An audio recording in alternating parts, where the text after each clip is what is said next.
जो कैसे आप लोग आई होप अच्छे होंगे और खुश होंगे स्वस्थ होंगे। बच्चों बहुत सारे बच्चों की डिमांड आ रही थी कि सर हमें एनसीईआरटी एक्सप्लेन कर दीजिए कि एनसीईआरटी जैसे 8th क्लास की 9th क्लास की 10th क्लास की, क्योंकि इनसे कॉम्पिटिटिव एग्ज़ाम्स के क्वेश्चंस बहुत ज़्यादा आते हैं, ठीक है, जनरल साइंस में। तो और बोर्ड की क्लासेस के बच्चे हैं उनको हेल्प नहीं मिल पाती, उनको लेक्चर तो मिल जाते हैं लेकिन एनसीईआरटी के जो टेक्स्ट है वो उनको समझ में नहीं आते, ठीक है। तो उसी सीरीज में हम आज स्टार्ट करते हैं क्लास 8th का चैप्टर है ये हमारा फर्स्ट जो साइंस का, क्रॉप प्रोडक्शन एंड मैनेजमेंट, ठीक है। तो ये चैप्टर बेसिकली क्रॉप्स से रिलेटेड है, ठीक है। तो इस चैप्टर में क्या है, देखो बेटा ये स्टार्ट हो रहा है, कह रहा है कि एक पहेली और बूझो नाम की दो लड़कियाँ थी, वो आपस में डिस्कस करती हैं कि देखो कि वो अपने अंकल के पास गई थी समर हॉलीडेज़ में। वहाँ पे उन्होंने देखा कि अंकल के जो फार्मर हैं वो अंकल क्या है उसके फार्मर हैं भाई, ठीक है। अंकल क्या है बेटा उनके फार्मर हैं, ठीक है। तो अंकल फार्मर है तो वो क्या है उनके पास क्या क्या चीज़ें भाई, उनके पास सिकल है, शॉवल थी, उन्होंने यहाँ देखा, और प्लग था, ठीक है। तो आप फिगर में देख सकते हैं ये सिकल क्या होता है और शॉवल क्या होता है और प्लग क्या होता है, ठीक है। वो फील्ड में काम कर रहे थे तो उन्होंने ये देखा। तो इससे पता चला कि उनके जो मतलब जो पेरेंट्स वो जो अंकल थे उनके वो फार्मर थे और उनके पास जो फार्म से रिलेटेड है, फार्मिंग से रिलेटेड जो भी इंस्ट्रूमेंट थे, एपरेटस थे, ठीक है। ओके, तो बच्चों ये जो एग्रीकल्चर का स्टार्ट कहाँ से हुआ उसके बारे में थोड़ा जान लेते हैं। तो एग्रीकल्चर प्रैक्टिस कैसे स्टार्ट हुई, देखो बेटा क्या हुआ था कि ये कह रहा है कि इन 10,000 BC, ये वाला जो है कॉलम हमारा, ठीक है, इसमें देखो ये वाला कह रहा है कि 10,000 BCE मतलब बिफोर क्रिस्ट से 10,000 साल पहले, ठीक है। उस टाइम क्या थे, लोग थे नोमैडिक थे। नोमैडिक का मतलब क्या होता है बच्चों, घुमंतु थे, मतलब एक जगह से दूसरी जगह घूमते रहते थे। They were wandering in groups from one place to another place in search of food and shelter. खाने की तलाश में वो एक जगह से दूसरी जगह वो जाते रहते थे, ठीक है। और वहाँ पे वो दे एट रॉ फ्रूट्स, वो कच्चे फ्रूट और वेजिटेबल्स वगैरह ही खाते थे। And hunting animals for food, और क्या, जानवरों का शिकार करते थे। Later they cultivate and land and the produce. देखो जैसे ग्रुप बढ़ता गया बच्चों, तो वो खाना सफिशिएंट नहीं था, तो उन्होंने डिसाइड किया कि क्यों ना हम एक किसी गिवन एरिया पे, किसी एरिया पे कल्टिवेट लैंड और प्रोड्यूस राइस, कुछ राइस वगैरह उगाए हैं, वीट उगाए हैं, ठीक है। तो मतलब चावल उगाए या फिर गेहूं उगाए, ठीक है, for food other food crops, ठीक है। इस प्रकार क्या हुआ, एग्रीकल्चर का जन्म हुआ, ठीक है। इस प्रकार क्या हुआ बच्चों, कृषि का जन्म हुआ, खेती यहीं से हुई। तो यहाँ से डेफिनेशन बनती है बच्चों क्रॉप्स की, ठीक है। तो क्रॉप्स की डेफिनेशन क्या होगी बच्चों, यहाँ से कह रहा है कि देखिए ये वाली कह रहा है कि when plants of the same kind of are cultivated at one place on large scale it is called crop. उसको क्या बोलते हैं बच्चों, क्रॉप बोलते हैं। कि जब बहुत सारे प्लांट्स, जैसे गेहूं के आप देख सकते हो खेत पे, एक खेत में उगाए जाते हैं बहुत सारे गेहूं के प्लांट्स या चावल के एक प्लांट्स या किसी भी प्रकार के, गन्ने के हों चाहे मक्का के हों, तो उसको क्या बोलते हैं, हम क्रॉप बोलते हैं। तो ये डेफिनेशन बड़ी इंपॉर्टेंट है बेटा, इसको ठीक है मार्क कर लेंगे, ये आगे काम आएगी, ठीक है। इसको हम क्या बोलते हैं, हम क्रॉप बोलते हैं। समझ में आ गया कि बहुत सारे प्लांट जब एक जगह उगाए जाएं उसको क्या बोलते हैं, हम क्रॉप बोलते हैं, ठीक है। आगे बढ़ते हैं, कह रहा है उसके बाद देखो India is a vast country. अब इंडिया के बारे में बता रहा है क्योंकि हम बेसिकली जो फार्मिंग है वो इंडिया की उसको डिस्कस करने वाले हैं। India is a vast country and the climate condition like temperature, humidity, rainfall vary from one region to another. देखिए हमारे यहाँ पे कृषि प्रधान देश है हमारा, हमारी जो बेसिकली जो इनकम है, सोर्स ऑफ इनकम है, यहाँ पे 60% अभी भी लोग फार्मिंग से, एग्रीकल्चर से जुड़े हुए हैं, ठीक है। तो इंडिया एक बहुत बड़ी कंट्री है और यहाँ की जो क्लाइमेट है वो मतलब क्लाइमेट है वो वेरी करता है, एक जगह से दूसरी जगह चेंज होता रहता है, ठीक है। रेनफॉल अलग अलग जगह अलग अलग होती है, ठीक है। तो इस प्रकार देखिए क्योंकि मौसम चेंज होता रहता है तो उस मौसम के हिसाब से खेती की जाती है बच्चों, ठीक है। हर मौसम में सर्दियों के हिसाब से खेती की जाती है, गर्मियों में गर्मियों के हिसाब से खेती जाती है। तो इस तरीके से जो क्रॉपिंग पैटर्न है हमारा, जो खेती करने का तरीका है वो दो तरीके से डिवाइडेड है बेटा। एक तो है हमारा खरीफ क्रॉप्स और एक है रबी क्रॉप्स। बहुत पूछा जाता है, 100% एग्जाम में क्वेश्चन आता है ये बोर्ड की क्लासेस में, और अगर जनरल साइंस से इस चैप्टर में क्वेश्चन आता है तो रबी और खरीफ क्रॉप्स बहुत पूछा जाता है, ठीक है। अब खरीफ क्रॉप्स क्या होती हैं बेटा? खरीफ क्रॉप्स होती हैं जो किस सीजन में उगाई जाती हैं? जून के सीजन में तो उनको उगाया जाता है और ये सितंबर तक चलती रहती हैं, ठीक है बेटा। इनको मई जून में जनरली हम उगा लेते हैं और कब काट लेते हैं? इनको सितंबर में काट लेते हैं। जैसे आपने देखा होगा, देखो धान, पैडी मतलब धान उगाया जाता है। धान देखो, आप कभी धान के खेतों की तरफ गए होगे तो आपने देखा होगा वहाँ बहुत सारे पानी में उगाया जाता है। और पानी कब आता है भाई? जून जुलाई के सीज़न में पानी बारिश होती है, उस टाइम उगाया जाता है। मेज, मक्का उगाई जाती है, ठीक है। मक्का भी देखिए बारिश के टाइम पे खाई जाती है। सोयाबीन, ग्राउंड नट, मूंगफली इस टाइम बोई जाती है बेटा, ठीक है, बोई जाती है। और मतलब सर्दियों के टाइम में ये जब सुखा के इसको, ये सर्दियों के टाइम में भून के खाई जाती है, ठीक है। कॉटन, जो कॉटन है हमारी, ठीक है, कॉटन मतलब जो उसके कपास के पेड़ है वो इसी टाइम उगाए जाते हैं। ये सारे क्या है? खरीफ क्रॉप्स है। रबी क्रॉप्स कौन सी होती है? जो अक्टूबर से मार्च तक चलती है। बहुत बार पूछा जाता है कि रबी क्रॉप्स किस टाइम उगाई जाती हैं, तो अक्टूबर में उगाई जाती हैं। और कब इसको काट लिया जाता है बेटा? मार्च में काट लिया जाता है, ठीक है। तो रबी क्रॉप्स बेटा अक्टूबर से मार्च में होती हैं और खरीफ क्रॉप्स क्या होती हैं? जून से सितंबर में होती हैं, ठीक है। जैसे रबी क्रॉप्स का एग्जांपल बेटा देखो, गेहूँ सर्दियों में उगाया जाता है भाई, ठीक है। ग्राम मतलब चना, ठीक है। मटर, मस्टर्ड, ठीक है। और ये जो आपकी लाइन सीड है, अलसी का पेड़ है, ठीक है। मस्टर्ड मतलब सरसों, ये, और लाइन सीड अलसी होती है, ठीक है। ये सारे के सारे बेटा कब उगाए जाते हैं आपके? ये अक्टूबर, मतलब अक्टूबर के जब सर्दियाँ स्टार्ट होती है तब उगाए जाते हैं। और कब इनको काट लिया जाता है? जब गर्मियों का आगमन होता है, थोड़ा मार्च में, ठीक है। ओके, ठीक है, समझ में आ गया। आई थिंक आगे बढ़ते हैं बेटा, ठीक है। आगे क्या कह रहा है? Basic practice of crops. देखो बेटा, क्रॉप्स ऐसा नहीं है कि क्रॉप आपको जितना आसान लगता है, जो लोग खेती से रिलेटेड नहीं है उनको लगेगा कि थोड़ा आसान है खेती करना, हाँ उगाया काटा, नहीं। लेकिन बेटा इसमें बहुत सारे स्टेजेस इन्वॉल्व हैं, ठीक है। तो इसमें ऐसा नहीं है कि एक दिन का काम नहीं होता ये, ठीक है। फार्मिंग बहुत ही कठिन काम होता है, हमारे किसान भाई हमारे लिए बहुत मेहनत करते हैं। तो एग्रीकल्चर प्रैक्टिसेस क्या होती हैं? मतलब एग्रीकल्चर प्रैक्टिसेस वो होती हैं बेटा कि जो मतलब फार्मिंग करते टाइम जो प्रोसेस, जो तरीके अपनाए जाते हैं। तो पहले, सबसे पहले देखिए कैसे खेती की जाती है। सबसे पहले प्रिपेयर द सॉइल को क्या करते हैं हम? सर पहले जो मिट्टी है उसको तैयार करते हैं, उसको जोतते हैं, ठीक है। उसके अब डिटेल में पढ़ेंगे। सोइंग, फिर बीज बोते हैं उसमें, फिर एडिंग मैन्योर और फर्टिलाइजर्स, अगर उसमें खाद की ज़रूरत पड़ती है, ठीक है। उसके बाद इरिगेशन, पानी लगाते हैं उसमें। प्रोटेक्टिंग फ्रॉम वीड, खरपतवार से बचाते हैं, कोई ऐसे कीट पतंगे जो उसको ख़राब कर सकते हैं फसल, उनसे दूर रखा जाता है। हार्वेस्टिंग, उसको फिर काटा जाता है और लास्ट में उसको स्टोर कर लिया जाता है बेटा, ठीक है। तो बहुत सारे स्टेप्स हैं तो हम इनको डिटेल्स में 1 बाय 1 करते हैं बेटा, ठीक है। ओके, चलिए स्टार्ट करते हैं, ठीक है। तो पहला है बेसिक प्रैक्टिस ऑफ क्रॉप्स में सबसे पहले प्रिपरेशन ऑफ सोइल, ठीक है। तो सबसे पहले क्या करते हैं बच्चों? प्रिपरेशन ऑफ सोइल, कि सोइल किस तरीके से प्रिपेयर की जाती है हमारी, ठीक है। ओके, तो किस तरीके से प्रिपेयर की जाएगी? तो क्या कह रहा है कि देखो सोइल को क्या करते हैं, सोइल को क्यों तैयार करते हैं? सबसे पहले देखिए, जब मिट्टी अगर टाइट होगी उसमें ना तो बीज पनप पाएगा ना, क्योंकि देखिए जब मिट्टी भुरभुरी होगी मतलब उसको लूज होगी, उसको पहले जोता जाता है। लूज़ क्यों किया जाता है, उसको जोता क्यों जाता है? ताकि उसमें ना एयर अंदर जाए, ठीक है। खेत को मतलब एक तरीके से उसको खोदा जाता है जब बीज बोते हैं हम उसमें, ठीक है, ताकि उसको प्रॉपर ऑक्सीजन मिले, प्रॉपर उसको सफिशिएंट एयर मिले, ठीक है, समझ गए।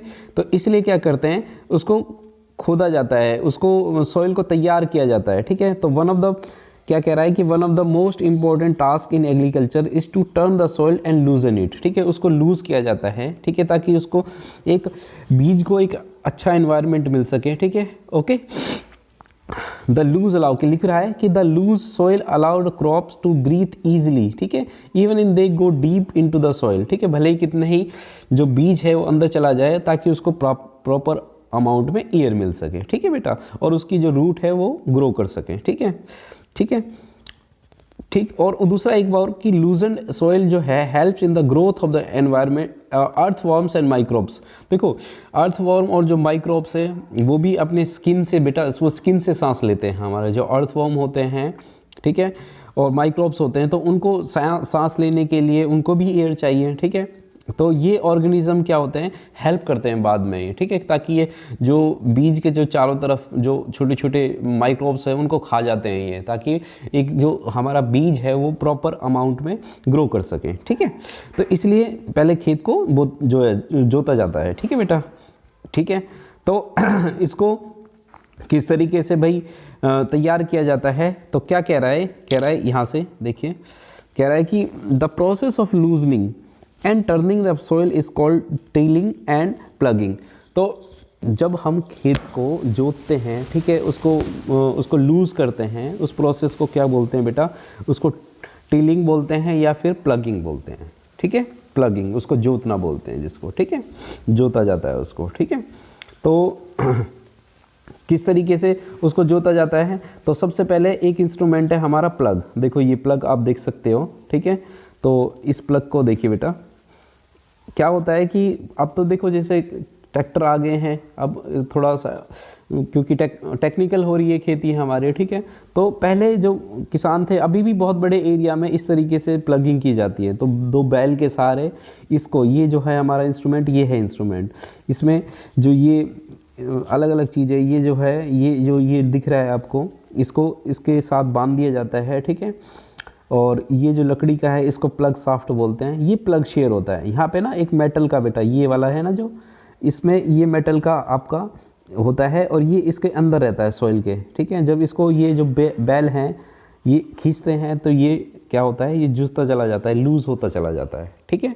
तो इसको क्या बोलते हैं, प्लग बोलते हैं। क्या बोलते हैं इसको, प्लग बोलते हैं, ठीक है, ठीक है। तो ये प्लग है हमारा, ठीक है। तो प्लग के बारे में जान लेते हैं थोड़ा सा, थ्योरी के बारे में। कह रहा है कि this is the being since ancient times. तो ये बहुत पुराने टाइम से इस्तेमाल किया जा रहा है, ठीक है, ठीक। इसमें क्या होता है भाई, इसमें this is made of the wood and drone. देखो एक लकड़ी से बना होता है, और pair of bulls and other animals, horse, sometimes camels वगैरह, ठीक है। जहाँ पे जौन सा एनिमल अवेलेबल हो वहाँ उसकी हेल्प से इसको खींचा जाता है, ठीक है। और इसमें it contains a strong triangular iron, नीचे आयरन का लोहे का स्ट्रिप होता है, उसको प्लग शेयर बोलते हैं बेटा, ठीक है। उसको क्या बोलते हैं, प्लग शेयर।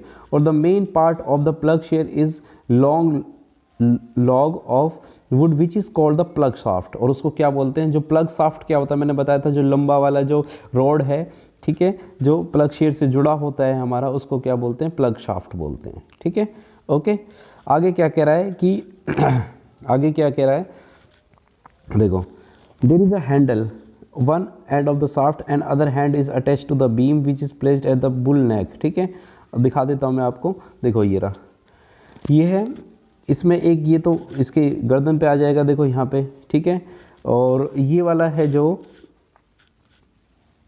ये वाला, ठीक है, यहाँ से इस हेल्प से, इससे देखो इसको किसान पकड़ता है, ये जो है ना हमारा, इससे इसको किसान पकड़ता है इस पॉइंट पे, ठीक है। और जो ये है यहाँ पे हमारा क्या नाम है, इसको बुल के उससे लगाया जाता है, ठीक है, ओके। तो इसको क्या बोलते हैं बेटा, प्लग बोलते हैं। आगे चलते हैं, आगे होता है हमारा होई। देखो अगला सिंपल, ये बिल्कुल इसके जैसा ही है, जो ये होए है हमारा, ठीक है, ये बिल्कुल प्लग जैसा ही है। It's a simple tool which is used for removing weed and loosening the soil. इसका भी काम सेम ही है ये, ठीक है, बस थोड़ा सा इसकी जो वो है, क्या नाम है, शेप है, वो थोड़ी सी अलग होती है। देखो ये होई है हमारा, ये वाला, ठीक है, ये होई है हमारा, ठीक है। ये इस तरीके से होता है, बिल्कुल देखिए, ये भी, ये ग्रिप है, यहाँ से किसान इसको पकड़ता है, ठीक है, हैंडल है, ये ग्रिप्स इससे, ये बीम है, ठीक है। ये या तो मतलब एनिमल्स की हेल्प से या फिर इसको ट्रैक्टर की हेल्प से इसको खींचा जाता है, ठीक है। ये बेंट प्लेट है हमारी, ठीक है, ये सिंगल है ये हमारा, ठीक है। आजकल तो कल्टीवेटर आ गए हैं, हम कल्टीवेटर अभी आएगा आगे, उसमें एक से ज़्यादा होती है, ताकि क्योंकि देखो इसमें तो सिर्फ एक बार में एक ही जोत पाएगा ना, क्योंकि सिर्फ एक ही है इसमें जो जोतने वाला है, ये वाला, ठीक है, एक ही ब्लेड है इसके पास। और कल्टीवेटर कौन सा होता है, कल्टीवेटर में एक से ज़्यादा होते हैं भाई, ठीक है। कल्टीवेटर देखिए आपका, अरे क्या हुआ, देखो आजा भाई, आजा आजा,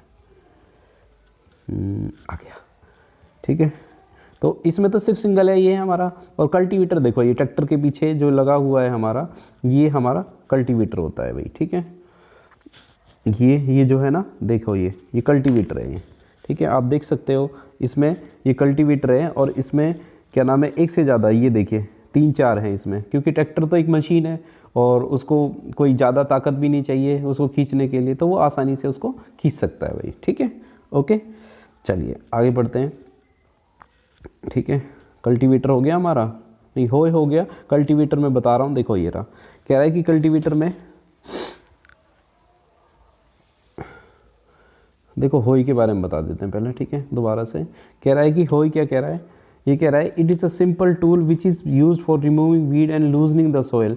it has long road would and iron and strong board bent plate, iron is fixed one of the end. ठीक है, इसमें एक आयरन का नीचे होता है, ये बताया था मैंने आपको। ठीक है, और ये ब्लेड की तरह काम करता है। ठीक है, अगला हमारा है कल्टीवेटर। ठीक है, तो कल्टीवेटर जो आज के टाइम में इस्तेमाल किया जाता है, क्योंकि ट्रैक्टर आ गए हैं। ठीक है, तो एक से ज़्यादा हम इस ब्लेड को खींच सकते हैं। ठीक है, जिससे हमारा टाइम बचता है और मेहनत कम लगती है भाई। ठीक है, तो जानवर तो खींच नहीं सकते बच्चों इतना बड़ा, वो उसका 2-3 जिसमें ऐसे 2-3 ब्लेड लगे हों। ठीक है, क्योंकि इसके लिए तो बहुत ज़्यादा एफर्ट चाहिए। तो ट्रैक्टर आ गए हैं, मशीनरी की हेल्प से इसको खींच लिया जाता है, इसको कल्टीवेटर बोलते हैं। ठीक, अगला क्या है हमारा, शोइंग। ठीक है, ठीक, शोइंग क्या करते हैं, देखो शोइंग के मतलब क्या होता है बच्चों, शोइंग अगला है हमारा शोइंग। शोइंग का मतलब क्या होता है, बीज किस तरीके से डालते हैं। तो showing is important part of the production. Before showing good quality clean and healthy seeds produce of the good seeds of the variety and selected farmer prefers the seed which have the high yield. ठीक है, देखो sowing में ऐसा नहीं होता कि जो बीज है वो कोई भी क्वालिटी का डाल लो। किसान भी चाहता है कि वो पूरा साल मेहनत करे तो एक अच्छी खेती मिले उसको। ठीक है, तो इस वजह से क्या होता है कि उसको क्या नाम है, एक अच्छी क्वालिटी का बीज उसको चाहिए होता है, तो किसान सेलेक्ट कर लेता है उसको किस तरीके का उसको बीज चाहिए होता है। ठीक है, अब आता है हमारा, ठीक है, तो ट्रेडिशनल टूल क्या होते हैं। ठीक है, बीज शो करने के जनरल तरीके क्या होते हैं भाई। ठीक है, तो इसको देखो, सबसे पहले ट्रेडिशनल टूल, तो ट्रेडिशनल टूल बीज किस तरीके से बोया जाता है, तो इसमें एक फनल टाइप होता है भाई। क्या होता है, एक फनल टाइप होता है हमारा। ठीक है, ये फनल टाइप ऐसा होता है, देखो ये रहा, ये फनल टाइप आप देख रहे हो, ये किसान है ये। ठीक है, ये किसान इसमें इस फनल में क्या हो रहा है, इस फनल में बीज डाल रहे हैं। ठीक है, मैं आपको दिखा देता हूँ। ठीक है, तो ये फनल है आपकी, तो ये है हमारी फनल टाइप, देखो ये रही। ठीक है, तो इस फनल में इसमें डाल रहे हैं किसान बीज, एक एक करके बीज डालते हैं। ये बहुत ही एंसाइंट तरीका है, ये पुराना तरीका है ये। ठीक है, शुरू से इस तरीके से क्या होता है, द टूल लिखा हुआ है कि इसमें भी एक एक करके बीज डालते हैं और ये बैल आगे लेके बढ़ते रहते हैं इसको। ठीक है, और यहाँ से कह रहा है कि the tool used traditional for sowing is shaped like funnel. ठीक है, the seed is filled into the funnel. Seed जो फनल में एक एक करके बीज डाले जाते हैं कि एक किसान उसको पाइप में डालता रहता है और वो अर्थ में चले जाते हैं। ठीक है, उस तरीके से बीज बोया जाता है। ठीक है, ये ट्रेडिशनल तरीका है इसको। ओके, अब सीड ड्रिल आ गई है भाई। ठीक है, अब जैसे कि खेती एडवांस हो गई है। ठीक है, तो अब सीड ड्रिल आ गई है। अब हम सिर्फ एक फनल में नहीं, बहुत तरीके, अब देखो ये वाली चीज़ है, देखो इसमें हम बीज डाल देंगे, ऑटोमेटिकली बीज मशीन से चलता रहेगा और वो कई जगह यहाँ पे इसमें, ठीक है, अलग अलग इन सब में गिरता रहेगा। ठीक है, तो हम एक टाइम में बहुत सारे बीज बो सकते हैं। ठीक है, तो ये बहुत ही अच्छा तरीका है ये, इससे टाइम हमारा सेव हो गया है। ठीक है, ओके, ठीक है भाई, क्योंकि देखो इसे डूब जाएगा हमारा। देखो nowadays seed drill use for the sowing the help of the tractor, this sows a seed uniformly and equally distance. ठीक है, इससे इक्वली डिस्टेंस पे, क्योंकि देखो इंसान तो गलती कर सकता है, वो कभी लेट हो जाए, कभी बीज इक्वली डिस्टेंस पे ना गिरे। ठीक है, बट मशीन में वो मशीन चलती रहेगी, ऑटोमेटिकली बीज गिरता रहेगा। ठीक है, sowing this process seed before being eaten by the birds. ठीक है, देखो डीप जाएगा तो बर्ड जो हैं वो भी नहीं खा पाएंगे उस सीड को। ठीक है, और इससे हमारा टाइम भी बचेगा, लेबर भी बचेगी। ठीक है, तो ये हुआ, अब सोइंग कर दिया, अब हमने बीज बो दिया भाई। ठीक है, अब बीज बो दिया, देखो अब बीज को उगने के लिए बेटा, देखो जैसे मान लो पेट में जब बच्चा पलता है हमारा, उसको भी न्यूट्रिशन चाहिए, तो माँ एक अच्छा खाना खाती है उस टाइम, प्रेगनेंसी के टाइम में। ऐसे ही जो हमारा बीज है, ठीक है, उसको भी जो हमने बोया है उसके अंदर, खेत के अंदर, उसको भी बहुत अच्छे अमाउंट में न्यूट्रिशन चाहिए हमारा। तो अगला स्टेप हमारा यही है, एडिंग मैन्योर एंड फर्टिलाइजर्स। ठीक है, फर्टिलाइजर्स और एडिंग मैन्योर किस तरीके से ऐड किए जाते हैं उसमें। ठीक है, तो यही अगला तरीका है हमारा। ठीक है, तो क्या है हमारा, देखो ये रहा एडिंग मेन्योर एंड फर्टिलाइजर्स। अब मेन्योर एंड फर्टिलाइजर्स क्या होते हैं बच्चों, देखो जो नेचुरल हमारे न्यूट्रिएंट्स होते हैं, ठीक है, पहले देखो अब न्यूट्रिएंट्स डाले जाते हैं, the substance which are added to the soil in form of nutrients for the healthy growth of plant, कि प्लांट हमारा अच्छा हो, ठीक है, अच्छी फसल तैयार हो, तो क्या करता है जो किसान है उसमें मेन्योर डालता है, खाद डालता है और फर्टिलाइजर्स डालता है। अब फर्टिलाइजर्स और मेन्योर में क्या फ़र्क है बेटा, ठीक, ये पढ़ते हैं हम, देखो ये अलग से दिखाया गया है आपको, ठीक है। तो फर्टिलाइजर्स और मेन्योर में देखते हैं क्या फ़र्क है, ठीक है। देखो मेन्योर क्या होता है बच्चों, manure is an organic substance obtained by the decomposition of plant and animal waste, ठीक है।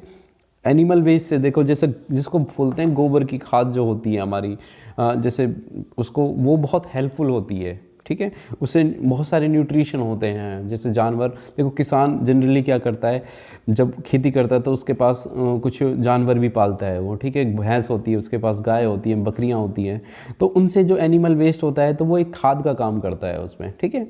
तो जिससे क्या हो जाएगा, उसको उनको डालने से उसको न्यूट्रिशन मिलेंगे उसमें, ठीक है। तो हम देखते हैं बेटा खाद में और फर्टिलाइजर्स में क्या होता है, जबकि फर्टिलाइजर्स जो होते हैं हमारे, ठीक है, फर्टिलाइजर्स जो है हमारे वो केमिकली तैयार किए जाते हैं भाई, ठीक है।